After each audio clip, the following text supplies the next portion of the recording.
Hey everybody, welcome to the Shelf Board Game Reviews. This week we're looking at Glorantha, the God's War. Now this video is part of a series of videos. In this specific video I'm going to be showing some sample gameplay for the game itself. So you can look at this game and decide this is a game for you and your gaming group. Now there's going to have to be a couple caveats here, and these are going to be quality of viewer life ideas I've thrown in the game. Again, this is just to make it easier on the viewers out there, so I'm going to cover a couple little things really quick. First of all, again, just to make life easy on all the viewers, the attacker will be using the special dice. Again, these special dice don't come with the basic game. You need to purchase them separately. And the defender will be using the basic dice that have the pips on it, so you can tell the difference because I'm going to roll all the dice together. Again, attacker, red. Defender, white. Make it nice and easy. Also understand that I'm going to be using the special buildings. That is also a separate purchase. Again, it's a quality of life thing for the viewership. You don't want to be looking at the little tokens on the board because from the upper camera, they're going to be a little bit difficult to see, and I want this to be an enjoyable video experience for all of you. And finally, understand that I'm going to be playing 3 different factions. I'm going to mess something up. I'm either going to forget to take a gift when I'm supposed to do it. I'm going to miss the fact that a gift was in play and I forgot to use the ability of the gift. Something's going to happen. It's not because there's a problem with the game. It's going to be because there's a lot going on in this game. This is an extremely deep and extremely rich game. And what I am asking you to do, as a favor to me, is anytime you see one of those errors, leave a comment down in the YouTube comments below. That way I can go back and put little comments in the video and say, yep, I messed up here. Yeah, I know I messed up. One of my kind viewers was nice enough to let me know where I messed up. Here's the timestamp. This is what I should have done. Now, yes, it sucks if I make mistakes, but I can either make this a 4-hour video and bore all of us to tears, or I can make this a quick 1-hour video where all of you can get a good idea of how the game plays, get a rough idea of how it plays, and not nitpick small minor mistakes, which is not really the enjoyment of the game. I just want to give you a good overview of how the game plays. Now, I have the game set up for a 3-player game involving Sky, involving Storm, and involving Darkness. Now, since Sky is in play, they're automatically the first player. They're going to make player order go in clockwise order. Why? Because clockwise is cool, and also it's because it's what I picked. Basically, that means that's going to be Sky, Storm, and Darkness. If I flip this over, that means it's going to be Darkness, Storm, Sky. That's basically how it is. You should be able to see most of that off the side of the camera. I know it's a large game, large map, but you should be able to see most of this from where you're viewing from the camera. So that's enough of the wah stuff. Let's have some fun. So since Sky is our first player, the very first thing Sky is going to do is make a smart decision, knowing that the spike never lasts, and this building is pretty much a sacrificial building. It's going to give you some power, give you some victory points, but you might as well say bye-bye to that building because it's not going to last. So the first thing we're going to do as Sky, we are going to spend 1 point of power, and we are going to build a building. We're going to build that building, in the heavens. Why? Because smart strategy for Sky. That is the Sky player's turn. Let's go ahead and move on to Storm. Storm is going to spend, I believe it's 2 power to upgrade, if I do not forget correctly. Yep, 2 power. This temple, the shrine, is now going to be a temple on Kylarella. Now, before I go on, and this is something I should have mentioned a little bit ago at the start of the video, there is some errata available for the game, which is, well, not really errata, because that's not really it is. It's some balance and quality of life changes for some of the factions. One of those factions that was affected was Darkness. So if you're looking at this board and wondering why I'm doing things that don't make sense, understand, I know up here how the changes have been made. I just don't have a large printed out board. Basically, they changed 2 of the fragments, and they changed the Tower of Lead a little bit. So if you see me interacting with the Tower of Lead or 2 fragments and it doesn't quite match up what the board says, understand I know what the errata is. I know what the modifications are that modified Darkness and gave them the boost that they kind of really needed. But let's ignore that segue. Let's actually move on to the Darkness player's turn. So Darkness, for their turn, they are going to build a shrine. The shrine is going to cost them 1 single power. They're going to build this shrine over here in this location. I'm not going to try to pronounce it because, hey, I don't want another little fun bit of Firefly fun. Okay, yeah, I laughed. It's fun, but let's not butcher the names because we know I'm going to do that if I get the chance. Let's go back to the Sky player. Sky is going to spend 2 power, boom, down to 3. This shrine is now going to be a temple. We are done. We now have a temple in the heavens. We are done with the Sky player. Now we go over to the Storm player. Storm is going to spend 1. They are going to build a shrine. This shrine is going to go right over here at this wonderful, nice location. We are done. Let's go over to Darkness. Darkness will spend 2 power. The shrine is now going to become a temple. Finished. Let's go over to the Sky player. And did I spend the power? Now I got to look and do the math. Yes, I spent the power. Make sure I'm not forgetting anything, because again, try and do this fast so we get the video done in 1 hour or less. We're now over to the Sky player's turn. Sky is going to spend 1. We're going to make an archer. Archer's going to come up here where our temple is and make sure I'm spending the correct cost, because I'm doing most of this from memory, because again, I'm trying to be fast here. So we're done with Sky. Let us go over to the Storm. Storm is now looking at a couple different options. Now we have 2 different ways we can take this right here and right now. And again, these are both viable strategies, and this video is not about strategy at all. It's about looking at the board state, looking at what the other players are doing, and factoring in if certain decisions are going to be good for you or certain decisions are going to be bad for you. So we're playing against Darkness. Darkness is a surgical assassin. They can, with quite devious ability, pop up on the land and start causing you a lot of problems. So if we're not playing versus Darkness, it could be possible at this point to go ahead and build our Ziggurat. And if we get our Ziggurat in play, that is going to allow us to get one of our gifts into play. And then when we have one of our gifts into play, that can give us some extra bonuses and some extra powers straight out of the gate. And remember, if we get at least 1 part of a fragment field, it's also 1 point of power. Here's the problem. If we do that, we know Darkness has their trolls. Now, while our Ziggurat could defend itself, it's not going to take out all 4 of those trolls, so it's a dumb idea when you're playing against Darkness, especially a very aggressive Darkness player. So having said that, that means that we want to defend this temple. So we are going to spend the amount of power it's going to require, and we are actually going to bring in one of our Storm Brothers. Now, Storm Brothers cost 2 power. That's going to leave us with 1 power left. Why Storm Brothers? Because Storm Brothers, if we get a Whirlwind gift, and yes, we're going to get that gift very, very quickly, can cover a lot of ground very quickly and help us be the brute and the bully we want to be. That's it for Storm. Let's go ahead and move over to Darkness. Now, Darkness is a very aggressive faction, and it's probably a very good way to actually play Darkness is by being aggressive. Because starting from the second turn, we have the ability to start pulling all of our units out of hell and start spreading them across the board with surgical precision. And then we also have the ability to start pulling them back into there with various gifts if we build across the boards in a very smart and a very good way. So we basically have 2 options at this point. 1, we can build our Ziggurat, get black markets into play, which is it's a decent strategy. It allows us to start gaining power in future rounds because we can start giving those runes away to other players to gain power.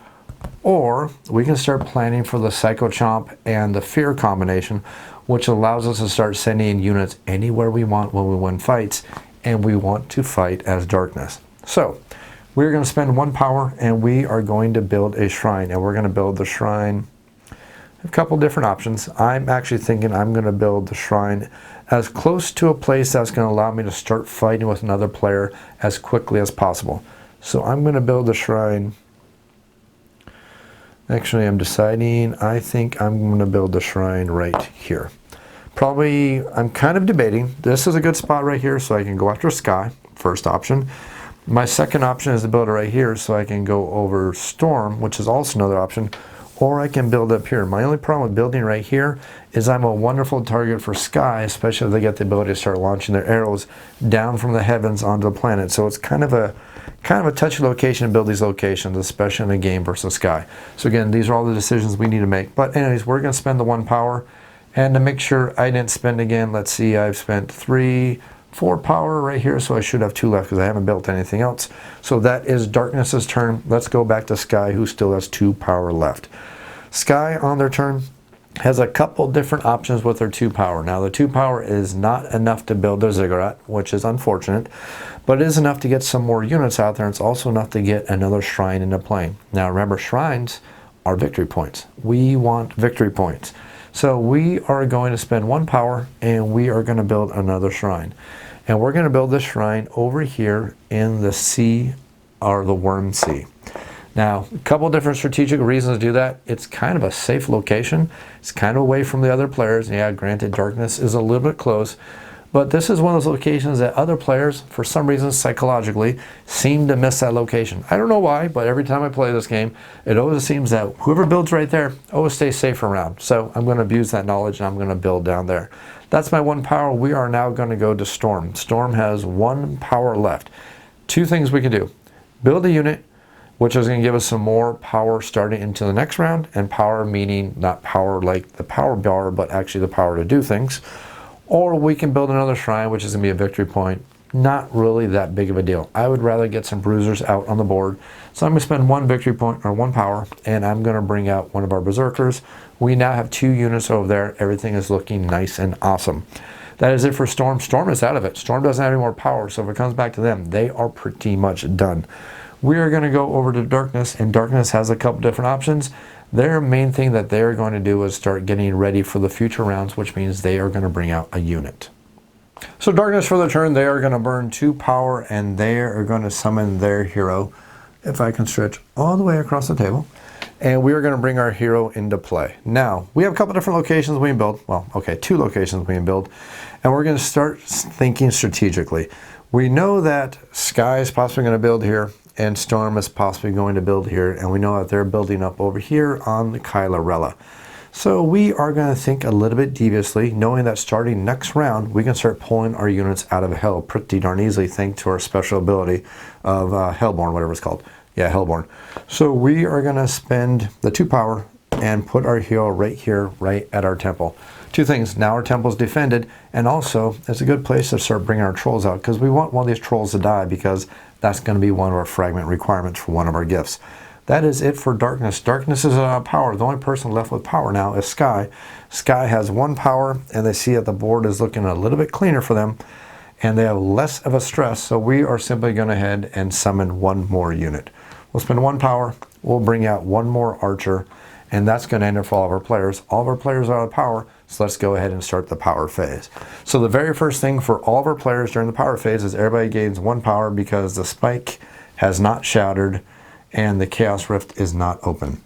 Once all our players gain 1 power, we're going to see if any of our players are going to gain any power from any of our fragments of our hero quest. Sorry, a lot of words today. And that's not going to be the case. We're not going to gain any power there. So let's simply go in player order and gain the amount of power we need to gain. Sky has 2 different kinds of buildings. We have a shrine, or actually we have 2 shrines and 1 temple. That's 4 power. That's going to put us at a total of 5 power for Sky. Now we're going to look at Storm. Storm has 2 buildings. They're both different kinds of buildings. That's going to be 4 power. That is also going to put them at 5 power. And then finally, we're going to go to Darkness. Darkness did manage to get 2 different kinds of buildings in play. We have 1 temple. We have 1 shrine. That's going to be 4 power. That's going to be a total of 5 power for us. Now again, no gifts, no special abilities, no runes. That's going to be it for all of our players. We're going to move into the next round with exactly 5 power. That is going to end the power phase. Nobody's going to get the bonus from the minimum power rule, so we don't need to worry about that. So let's go ahead and start the council phase. At the start of the council phase, we need to figure out who is going to be the starting player for the following round. So generally speaking, the way this would work is whoever produced the most power will be the first player. But unfortunately, it looks like all of our players are producing exactly 5 power. And that means the player who is the starting player of the last round gets to break the ties. And they can always break the ties in their favor. So Sky decides to be a little bit devious and say, hey, Storm, if you summon your hero and let my god out of hell, I will make you the first player. Storm says, hell no, leave me alone, I'm not going to do that for you. So Sky says, hey Darkness, there's nothing you can offer me, so I'm not going to make you the first player. So I guess I'm going to be the first player and go, well, let's just go ahead and keep everything going clockwise, because it's simpler on me while I'm trying to shoot this video. Now that we figured out who the first player is, now we get to go on and start assigning some victory points. So just doing this in player order, again, you're always supposed to do it in player order until the spike shatters. So let's go ahead and start with Sky first. Sky is going to gain 1 victory point for every single building they have in play. Doesn't matter what kind of building it is. So we see that we have 3 different buildings. So Sky is going to gain 3 victory points. Now we have not completed any of our fragments, so we don't get any bonus victory points from that. So let's go ahead and move on to Storm. Storm has 2 different buildings in play, and they have no special abilities along those lines that allow them to get extra special or extra victory points. Haven't completed any fragments, so we are going to simply get 2 victory points. And then we will go to Darkness, same circumstances as Storm, 2 buildings, 2 victory points, and that's going to be it for the signing of the victory points.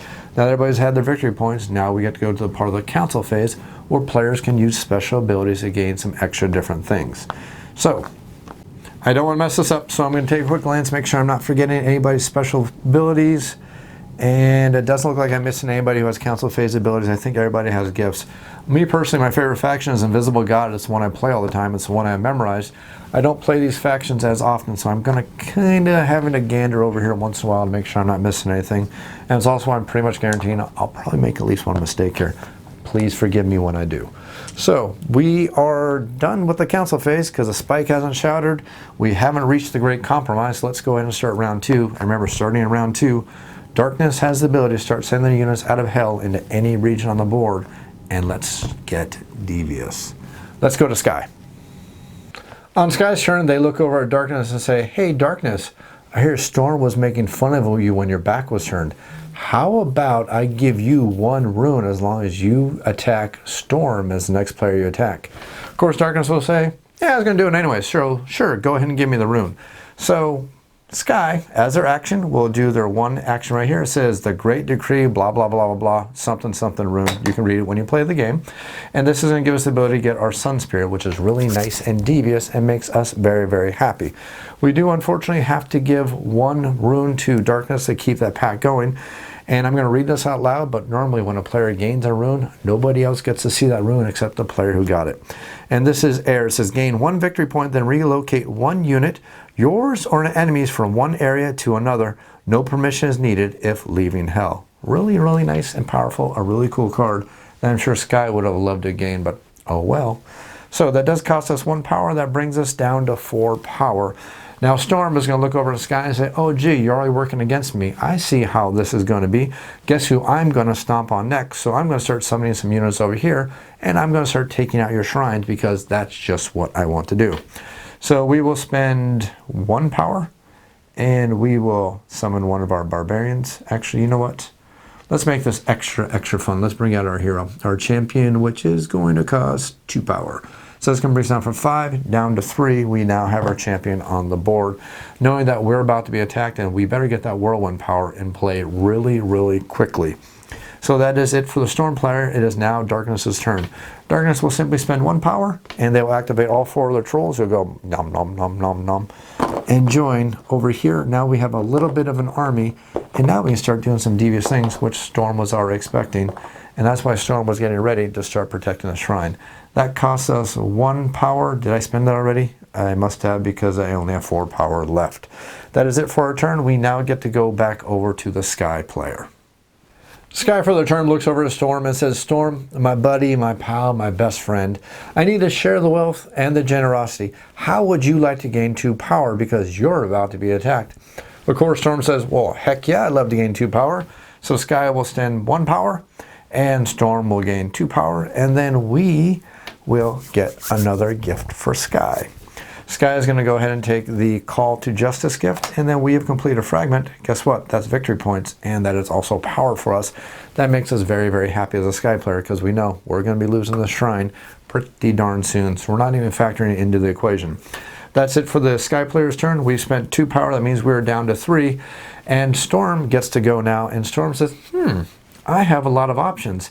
How do I protect myself from the darkness that's just about to attack me? Oh, I know. How about a ziggurat to go into play? So we will spend the 3 power, brings us down to 2 power, and we will turn this temple over here into a ziggurat. Now, why would we do that? Oh my gosh, that's a terrible decision. Why the heck did we do that? Well, we did that because that's going to give us a gift. Because once we place our ziggurat, we get a gift. So let's just go through here until we get Whirlwind, which is, well, it's going to be the last one I'm going to pick.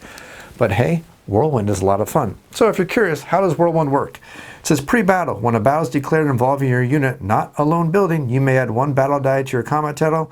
Oh, and you also may bring your Storm Brothers into the battle if you like. Okay, let's go ahead and put that into play, and that is 1 fragment. Oh, and that's also 1 power for us during the power phase. Storm looks over at Sky and says, thank you, my best friend, because I know I'm about to be attacked. I will greatly repay the favor. And Sky thinks in the back of their head, oh, yes, you will repay the favor when the council phase comes around. Let's go to Darkness. So Darkness is going to spend 1 power, and they're going to advance all of their units, boom, boom, boom, boom, over here, because Darkness knows a few things. 1, they need to sacrifice a troll. Why? Because sacrificing trolls is very fun, and it also gives you a gift, so it's a nice thing to do. Also, they want to hurt Storm because, well, they made a promise to Sky, and they don't want to break that promise just yet, and they got a nice bonus out of it, and they have a nice card, and they're not really worried about what's going to happen here. So we have moved over here, and make sure I'm not losing my mind here, make sure I spent my power, because I'm doing a lot of talking and not a lot of paying attention. So I moved, that's 1 power. I moved again, that's another power. I should have 3 power left, and yes I do. That is it for the darkness player's turn. It's now Sky's turn. Sky looks out benevolently among all the other players and says, gosh, you know what? I love me some Phoenixes. Anybody else love Phoenixes? I love Phoenixes. They're a great sports team. Oh, and they're also a great unit, and I want one. So they're going to spend 2 power, and that's going to activate their Sun Spear power. It costs them 2 power, and they're going to target a troll. And guess what? A troll is going to be Sun Speared. We'll roll the die. We'll get a 6. Guess what? This troll magically has just transmogrified into a phoenix. And the Sky gets to go, "Aw, isn't that adorable?" And the darkness gets to give them a, a symbol with their hand that says, "Hey, you're number 1. I just used the wrong finger to tell you that." And now it's the Storm player's turn. The Storm player knows that they're about to be attacked, and they know they want to bring another unit. So they have 2 options here. We have 2 power left, so we're obviously not going to initiate the battle because that'd be pretty dumb. Darkness brought the fight to us. Let them bring the fight. We'll save the power for it. So we can spend 1 power and put a barbarian in play for 1 combat. Or we can spend 2 power and bring one of our Storm Brothers. I almost forgot the word. Bring one of our Storm Brothers in play, which costs 2 power and still only gives us 1 combat. So we're kind of hedging our bets. How much do we think we're going to win this fight? How much do we think we're going to lose this fight? What do we think is the better decision?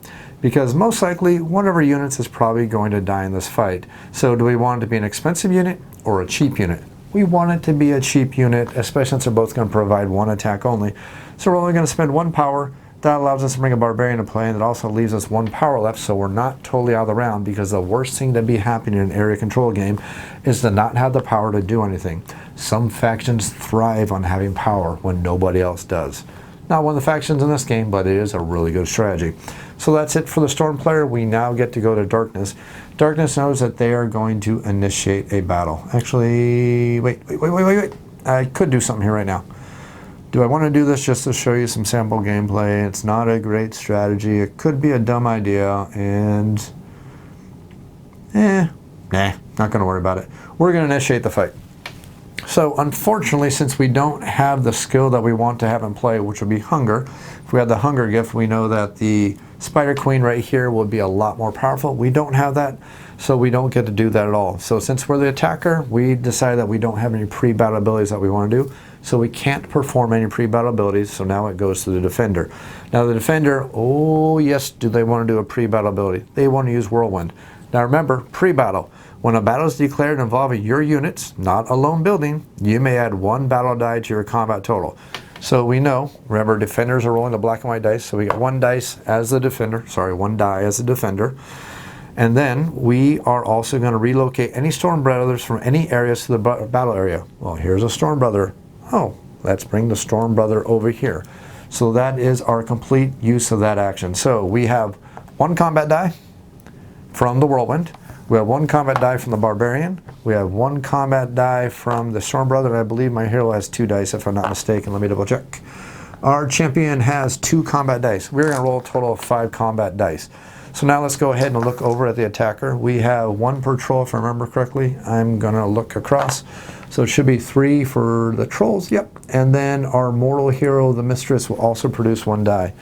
Now, if we had her gift, she would have a nice pre-battle ability, but unfortunately we don't, so we can't do that. So the attacker is rolling 4 dice, the defender is rolling 5 dice. Let's go ahead and initiate this battle that we already paid for, I hope. Yes, it is. Attacker rolls, and the attacker gets 1 rout, and the attacker gets 1 kill. Let's remove these dice since they do nothing for us.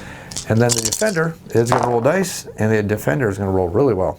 This die does nothing for us. Let's remove it. We're going to get 1 kill, and we will get 3 routs. So the attacker first is going to assign one of their kills from the opponent. So this kill will be assigned to this troll. The troll will go off into Valhalla. We'll remove this die because it's been handled, just so you can see how this works. So now the attacker gets to do the same thing. The defender will assign this kill to this unit, who will also go off to Valhalla. Why? Because, it's a barbarian. What a good place to go. So now that both of our kills have been assigned, now we're going to work on ascending all of our routes. So the attacker scored 1 route, so the defender needs to assign 1 unit to be rounded. Well, we'll have one of the Storm Brothers be routed. Why? Because we can pull them in from anywhere. It's awesome. So we can pull them in from anywhere, so let's just say this will be routed, And then this player will say, I want you to be routed to the ocean here, and that's where you'll be routed to. And then now we need to assign 3 routes to the attacker. Well, that's all the units we have left. So that basically means that the routes are being assigned to all 3 of our units. So Storm is going to decide that, why don't I send you back over here to this brown sea? Why am I going to do that? Because I want to leave your temple unguarded. So that'll be it for that combat. We've assigned all the routes. We've assigned all the kills. That battle is over. That's it for Darkness. We now get to go back to Sky. Now Sky would love to have 1 more power so they do another Sun Spear. They don't have this power for a Sun Spear, but they do have the ability to do some other nasty fun things. Let's go ahead and make that happen. So we need a ziggurat. We need a temple. And we need a lot of things going on right now. So what is our best decision as Sky? We have 1 power left as Sky. We know that we're going to get the king out on our turn because we're going to go ahead and abuse our council phase ability called Call to Justice and be really mean. It's just that Storm hasn't figured that out yet. So figuring that out, do we want to go for victory points or do we want to go for power, or what do we want to go for? We have a couple different options here. Since we don't want to deliberate on this forever and ever, I am simply going to do this as easy as possible. I know I cannot summon my mortal hero yet because he costs 2 power. I can't summon any phoenixes, so the only thing I can summon is an archer, and I am going to summon 1 archer because archers are really cool in the Sky because they can attack all over here and they can attack all over here once I have that gift in place. So that's something I definitely want to do. That's it for Sky. They are done. Now we go back to the Storm player. Storm has a little bit of a reduced options of what they can do. We could build another shrine, but what we really want is we want a temple. Unfortunately, a temple costs 2 and we can't afford that. So the only thing we can think about doing is building a shrine right here, which will be defended, which will be a good thing. Or the other option we can do is we can build a barbarian and help making sure that our mortal hero is not sacrificed unnecessarily. That's probably going to be a better option for us. So let's go and spend 1.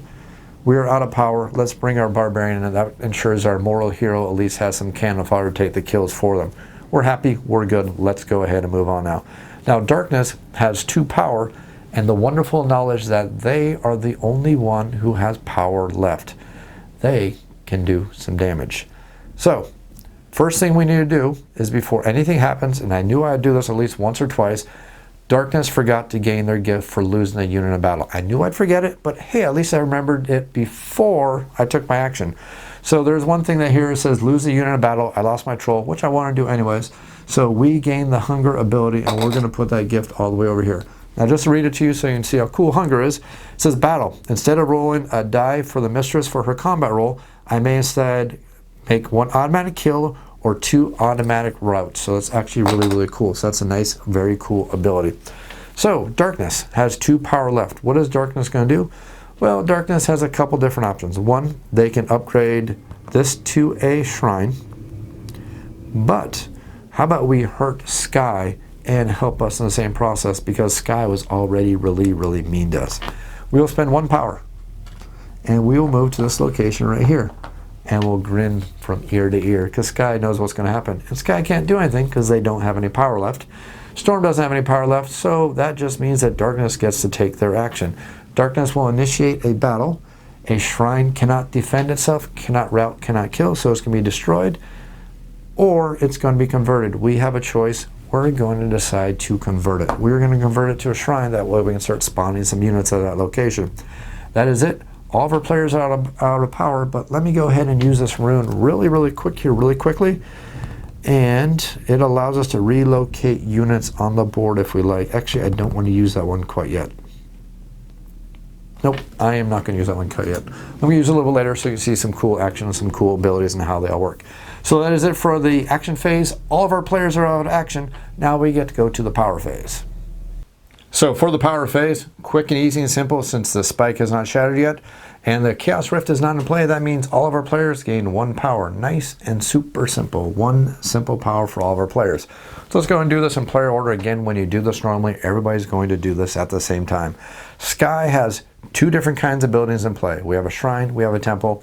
That's 4 power. Let's go and gain 4 power. That puts us at 5 total power.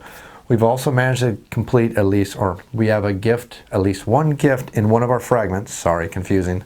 So it's going to be 1 more power for us. So that puts us up to a total of 6 power. We're doing good right there.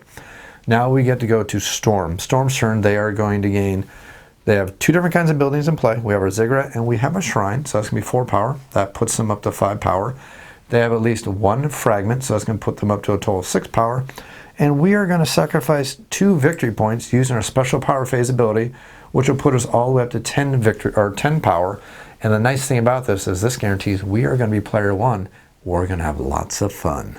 So that's it for the power phase for the Storm player. Now we get to go over to the Darkness player. We have 1 kind of building, 2 kinds of buildings, so that is going to be 4 power. That puts us all the way up to 5. Plus we have 1 part of a fragment. That's going to put us up to 6 power. That's it for all of our players during the power phase. We don't have to worry about the minimum power rule because at least every person produced at least 5 power. We're good for that. Let's go to the council phase. So the player with the most power becomes the first player. So Storm is going to take the first player marker, and they don't want Sky to go after them. They want Darkness to go after them. So they're going to, they'll stay with the player order we got. We'll stick it, so it'll be Storm, Darkness, and Sky in that order for the next phase. We'll be okay with that. So now let's go ahead and assign some victory points to all of our players. Again, we're going to do this in player order because it's very important, especially when that spike shatters. So that means the Storm's going to gain victory points first. We have not completed fragments, so no victory points from there. So we have 1 building, 2 buildings. We have a whole 2 buildings in play. Not doing that great, but hey, we're not doing that terrible either. So next we're going to move up to is going to be Darkness. Darkness has not completed a fragment, so we're going to gain 1, 2, 3 victory points, and that puts us from 2 all the way up to 5. Again, we're getting close to that spike shattering very, very quickly. It's been kind of a low-scoring game, but I've been trying to show you a lot of gameplay, so we haven't been too aggressive quite yet. So now we're going to go over to Sky. Sky has 1, 2 victory points, but we've managed to complete a fragment. So that's going to be 1 more victory point. That puts us at 6 victory points. Now that all the victory points have been assigned, now we're going to gain victory, or we're going to get the ability to use council phase abilities. And Sky does have a council phase ability, and Sky's going to look over mischievously and look over at Storm and say, hey, I want out. Are you going to give me permission, or am I going to make your life really, really difficult? Storm says, I'm not giving you permission. So Sky says, okay, well, you're going to come visit me anyways because I have this wonderful ability that says, select any unit on the map belonging to any empire. Relocate that unit to the Sun God's area. If that unit's in hell, it does not need permission to leave. So basically, Sky said, you don't have a choice. I've decided what's going to happen. But if you're really, really nice to me, I'll pull you out during the next council phase. It's fun to be a little bit devious. So that's it for all of our council phase abilities. The spike has not shattered. We don't need to worry about the Chaos Rift. We're not going to have the Great Compromise yet. So let's start the next round, starting with the Storm, who was a little bit upset with Sky, but hey, that's part of the fun. So starting the action phase, we're going to start with the Storm player, and the Storm player is trying to decide exactly what they want to do. Before anything happens, Darkness says, hey, Storm, how would you like to make a little bit of a deal just for a little bit? And Storm says, I'm listening. So Darkness says, how would you like to have your hero get out of hell? You know, kind of like a get out of jail free card, but how about a get out of hell free card? Of course, Storm is like going, well, that sounds like a great idea. Where's my hero going to go? And Darkness says, well, how would you like to protect your little shrine there from that Phoenix who's been causing you so many problems? And Storm says, sounds like a great idea. So Darkness plays this card that says air. Gain 1 victory point, so Darkness gains a victory point. Storm gives Darkness the 1-finger salute, and then we see that it says, relocate 1 unit, yours and an enemy's, from 1 area to any other. No permissions needed for leaving hell. Well, this is going to go right here.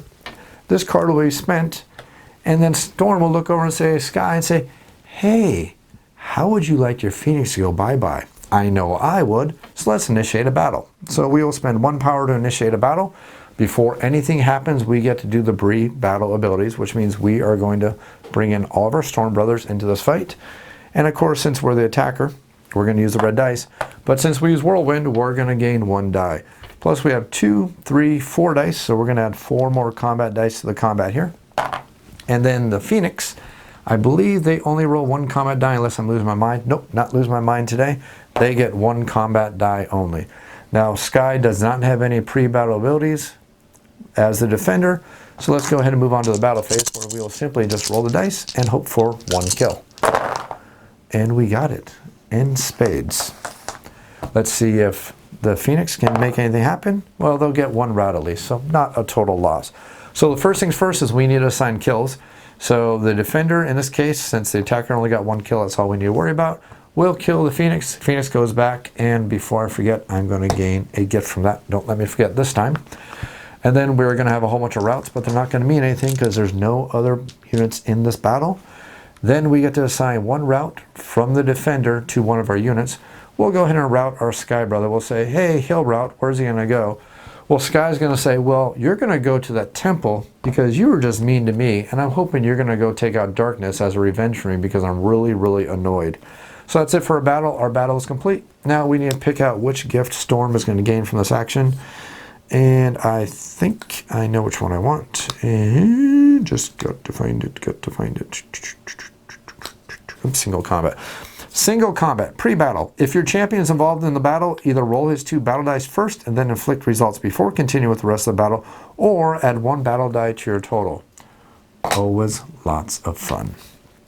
So we have finished that. That is it for the Storm player's turn. We now get to move to the Darkness player's turn. So Darkness is trying to figure out exactly what they want to do. They have a couple different options, but the main option we want to do is we want to get a gift into play, and we want to get our Castle of Lead into play. Those are the big things we are concentrating on right now. But we also want to protect this castle right now, or this temple right now. Now, luckily, the temple can't be destroyed by the Storm Brother because it's going to automatically score a route, which means they need to get at least one more unit here, so we don't need to worry quite yet about protecting this, so we don't need to go into panic mode. So we're simply going to spend 2 power, and that'll put us down to 4 power, and we're going to upgrade this shrine right here into a temple. Now we get to go over to the Sky player's play. Now the Sky player is a little bit annoyed because he had this wonderful, great idea about getting himself out of hell, which unfortunately is not going to work, so now he needs to figure out another plan of exactly what they want to do. And what they want to do is not rest on their laurels, so they are going to build a shrine. We will build a shrine, and it'll be built over here. We are done with that. Now we get to go back over to the Storm player's turn. The Storm player for the turn, they have a couple different options of what they want to do. We're pretty sure what we want to do, and we are going to go ahead and spend 1 power to bring out a Barbarian. Our turn is over. Now we're going to go to the Darkness player's turn. Darkness is going to spend 1 power, I believe, with the modifications it costs. No, not yet. We got to do the ziggurat first. So we're going to do the ziggurat, which costs us 3 power. So it's going to go from 4 down to 1 power. This temple is going to become our ziggurat. It is nice and protected. We are done. And when we place our ziggurat, we are going to gain a power for doing that. And we want Black Market. It says, during the council phase, draw 1 rune from the deck. You may read it aloud and decide to give it to other players, or read the rest of it when we get to the council plays. It's pretty darn cool. Now we get to go back to the Sky player. Sky is going to decide that they also are going to get their ziggurat into play. So this temple right here is going to be upgraded. It's going to cost them 3 power to make their temple into a ziggurat. That's going to leave them with 2 power, and they're going to get their ziggurat into play. And nice bonus on top of that is they are also going to go ahead and they're going to gain one of their gifts. And we know which one we want. We want Shanace, which allows us to have our archers interact in battles from adjacent spaces, which is always very nice, and allows us to do some surprise attacks and allows us to start protecting some of our other areas. So we're kind of happy about that also. Now the next thing we need to do is go back to the Storm player, and Storm player needs to figure out what they want to do. Well, we know what we want to do. We're going to spend 1 power, and we're going to bring out another Barbarian. And yep, we're done with that. Now we get to go to the Darkness player. Darkness needs to figure out exactly what they want to do. They have a couple different options and a couple different strategies. They need to make sure they're doing this just right. But I think not the best strategy at this point, just trying to show you as much gameplay as possible. We are actually going to go ahead and create our Castle of Lead. Now the Castle of Lead requires us, if I remember correctly, actually, I made a mistake earlier. I forgot that the Castle of Lead actually requires you to build a gift. So instead of doing the Black Market, because again, I'm trying to show you as much gameplay as possible, we are going to build the Ancestral Worship, which allows us to build the Castle of Lead, which is what I really want to do. Now, to build the Castle of Lead, we only need to spend 1 power, which is one of the changes they added with the with the upgrades that they did with the rebalancing of some of the factions. 3 factions were rebalanced. So all we need to do is we need to take any building in the game and we will turn it into a Castle of Lead. So we're going to take this shrine right here for 1 power. And we will turn that into our Castle of Lead, which is going to allow us to gain 1 rune. We will take that rune, and it says, Hero Quest, replace any minion with a hero or lesser god from the Empire from that Empire's unit pool. Oh wow, that's really darn awesome. Replace any minion with a hero or lesser god from the Empire's unit pool. Well, that's like a no-brainer. We will go ahead and cash this in immediately. And one of our trolls is going to become one of our shades, which is a lesser god. That is awesome. That worked out perfectly. Almost like it was meant to be. So that is it for Darkness this turn. Darkness has no power left. So unfortunately, they're not in the best of straits in that aspect. But hey, that's okay. Let's go ahead and move back to Sky. Now, Sky is looking at what they want to do at this point. So we know that we need to start taking out opponents' buildings so we can start gaining some really nice things. And we need to figure out how we're going to do that. So let's at first get us we need a temple. We need a temple. So let's spend 2 power and we will turn this shrine into a temple. We are out of power. Probably not the best decision, but hey, it's what we did. Let's go ahead and move on. Now we get to go back over to Storm. Storm is going to spend 1 power and they're going to activate Kylorella. They will take Kylorella and they will move it all the way over here into the Brown Sea. And we will block off, actually no, we're not going to do that. We will take it and we will put it right there. And then as part of that movement, we will disembark all those units right here to that location. And now we're going to be done with our turn. And that's actually pretty darn cool. So, did I spend the power? I spent 1, 2, wow, this is getting fun trying to track all this. So I spent 2 power summoning 2 units. That brought me down to 8. I moved, yeah, I believe I spent the power. If not, just correct me in the comments down below. Now, unfortunately, Darkness can't do anything.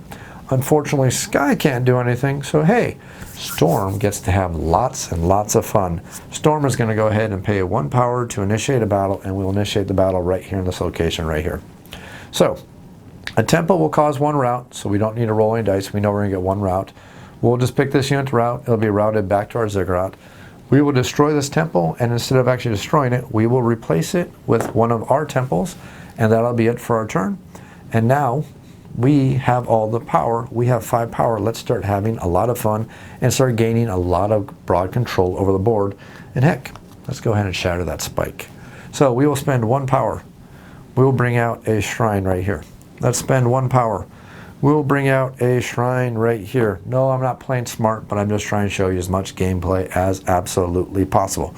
I'll spend 1 more power, and that allows us to bring out a shrine. Oh, let's do it right here. And then let's spend 2 power, and let's go ahead and just for grins, let's turn this shrine right here into a temple because we ended out the turn. And yeah, I could have played a heck of a lot better, but I'm just trying to show you as much fun as possible. So I don't think we're missing anything yet. I think we've killed everything. Did we kill an enemy mortal? No, we killed a god. So we want to kill an enemy mortal in combat. So we still need to do that. So that is it for all of our players. All the powers have burned out. Probably not the best, but hey, we burned it all out anyways. So the first thing that happens during the power phase is Darkness, since they have their Castle Lead in play, is going to get a card. It says Farm. Destroy your own building, remove it from the map, earn 2 power. Well, we can do that on our own turn because remember, runes can only be played during the action phase. So now we're going to gain power for all of our players. So the spike is not shattered, so 1 power, and then 1 power. Now, Storm, since Storm is currently the first player, is going to gain 2 power from their Hero Crest fragments. So that's going to put them at 3 power. Plus we have 3 different buildings in play, so that's going to be a total of 6 power, putting them at a total of 9 power. Now we could spend 2 victory points if we wanted, and we definitely have the buildings out there that's going to compensate for it, but we're not going to do that. Let's see, 1, 2, 3, 4, 5. Not going to do it. Actually, I should, but strategically it'd be smart to do it for the extra 4 power and then bring out our Storm King, but we're not going to do it anyways. So we gained our power, so now we go over to our Darkness player. We have 1 building, 2 building, only 2 different types of buildings in play. Actually, we should have a 3rd, right? I have a shrine? Do I have a shrine? No, I don't have a shrine. So that's 4 power. That's going to put us up to 5 power right there. And let's see here. Actually, you know what? Again, in an effort to show you all the different abilities of the game and all the different segments of the game, I'm going to backpedal a little bit. Sky is going to lose 2 victory points, and they're going to gain 4 power, which puts them at 13. And you'll see why in just a second, just so I can show you all the gameplay aspects. So anyways, Darkness is only going to be at 5 power because they have 2 different buildings, and we have, oh, no wait, we're going to gain up to 2 more, so that puts us at 7 because of the fragment. So I'm not going to be able to show you what I want to show you anyway, so let's move on. Now we're going to go over to Sky. Sky is going to gain 1, 2 from their fragments. That'll put them at 3. Sky has 1, 2, 3 different kinds of buildings in play, so that's going to be another 6. That puts them at 9 power. Now Sky hadn't gained their power from their 2 fragments, then they would have got the minimum power roll, but it's not going to happen. So let's not worry about it at all. Let's go ahead and gain our victory points. Now our victory points again are going to be gained in player order, so that can be very, very important. Now it's not going to matter here, but it can matter in different playing times and different everything along those lines. You'll see that as you play the game. So we're going to start with Storm. Storm is going to gain 1 victory point for every building they have in play. We have 1, 2, 3, 4, 5, 6 buildings. So that puts us all the way back up to 6 victory points, so not a bad deal. Don't have any fragments completed, so no victory points from there. We'll move to Darkness. Darkness has 2 buildings in play, no completed fragments, so they gain 2 victory points. And then finally we'll go to Sky. Sky has completed 1 fragment, so that is 1 victory point. Sky has 1, 2, 3 buildings in play, so that will put them at 10. That will shatter the spike, and that's where you'll see that player order can matter, because now this building is destroyed, so it won't give victory points anymore, but luckily it's already given us victory points, and now we're going to have the Chaos Rift. Not yet, but we're going to have that Chaos Rift very, very quickly. So that's all the victory points for all of our players. So now all the players get the chance to use any cancel phase abilities they want to use if they like. And I think the only person who has a cancel phase ability is the Sky player. They are going to use their cancel phase Call to Justice ability again to say, hey, guess what? You need to let me out of hell, or I'm going to keep making your life as difficult as possible. I suggest you let me out of hell. And Storm's like, well, okay, I'm going to do it now because you're annoying me now. And that's all for the council phase abilities. Now we get to go over to the Chaos Rift struggle. So, every one of our players gets to spend a little bit of power to help close the Chaos Rift. But before this happens, every single player needs to lose a unit or a building to the Chaos Rift. Well, obviously, Darkness is going to lose a troll. Sky is going to lose one of their archers, and then Storm is going to lose one of their barbarians. But we want to make sure it's a barbarian, that we don't leave a building unprotected. Now, all of our players are secretly going to spend a certain amount of power to guarantee that the Chaos Rift closes.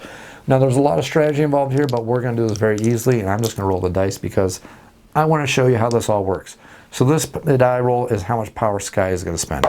They're going to spend 6. Why? Because it's fun. Storm is going to spend 1. Why? Because they're greedy. And Darkness is going to spend 3. Why? Because, hey, they feel it feels really, really cool.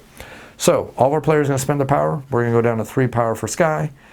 Storm is going to go down to 12. And then Darkness is going to go down to 4 power. Now that all of our players have spent all the power that they're going to spend in an effort to keep the rift closed, now we're going to roll the dice. And then we're going to have to roll a certain amount or less than a certain amount to close the rift. If we roll equal to or higher, the rift is going to stay open. So Barbarian costs 1 power, Troll costs 1 power, and Archer costs 1 power. So that is 3 right there. Plus 6 is 9, plus 1 is 10, plus 3 is 13. So I need to roll a 12 or less on 3 dice. If I do, the rift is going to close. If I roll 13 or higher, the rift is going to stay open. So I rolled a 7. The Chaos Rift is going to close. All of our players get their respective units back into their pools to be summoned at a later date. They still have to pay to summon them. But the Chaos Rift is now closed. It's removed from the game. And now all sea areas lead directly to Hell. And at any point in the game, one player can spend 1 victory point to leave Hell. We no longer need permission. That's it for that. We're not going to have a great compromise. That's it. We're now ready to start the next round of the game. I think you've seen enough gameplay for the God's War to get an idea of exactly how the game plays. I could go ahead and stretch this out for a 2-hour video, and if people have the interest, I can try to convince my friends to see if we can film or record a gameplay session for us. It's a little bit hard to convince them because, you know, I need to bribe them with pizza. No, I really don't need to, but they're not really excited about being on video yet, so I need to figure out a way to try to talk them into it. And if I do, I would love to show a 6-player gameplay of the God's War. If not, well, I think this video is going to show you some ample gameplay and let you get the idea of exactly how the game works. If you have any comments or questions, you can leave them down in the YouTube comments down below. I will definitely be sure to answer them as quickly as I can. You can also feel free to email me at offtheshelfboardgamereviews. That's otsbgr@gmail.com. I'll be sure to answer your questions as quickly through email as I can. If you enjoy this video and you enjoy this video series, click that like button, click that subscribe button, because your subscriptions matter. Also, don't forget this video is part of a series. This was just a sample gameplay. If you want to get a quick overview, see how to play the game, or see my actual review of the game, check out those other videos. And as always, thanks for watching.